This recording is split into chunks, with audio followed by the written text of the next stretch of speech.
Bizim əməllərimiz, sözlərimiz yazılır. Allah buyurur ki, insanın dediği hər söz yazılır. Hər bir söz, hər bir hərəkət ya savab kimi, ya da günah kimi əməl dəftərinə yazılır. Mələklər qələmləri ilə hər şey yazırlar, böyük və ya kiçik. Sabah Allah qarşısına çıxanda, əgər bu dəftərdə əməllər dolu olsa, orada nə yazılmış olacaq? Bəs bizim deməli bunu təmizləmə varmı?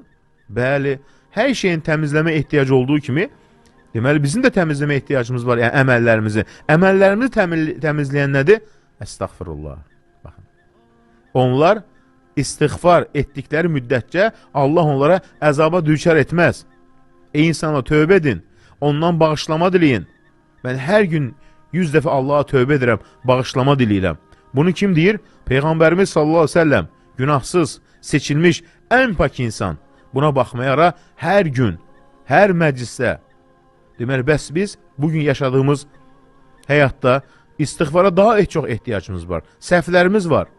Peyğəmbərimiz buyurur, Adəm övladının hamısı günah edəndir və onların ən xeyirlisi tövbə edənlərdir. Heç bir insan yoxdur ki, səhv etməsin. Əgər kimsə ki, mən səhv etmirəm, bu artıq nədir? Onun deməsi belə səhvdir. Hamımızın günahı var. Allah təala insanı belə yaradıb. Günah edənlər ən xeyirlisi tövbə edənlərdir. Hamımız səhv edirik. Amma ən yaxşı olan kimdir? Tövbə edən və Allah təaladan bağışlama diləyən.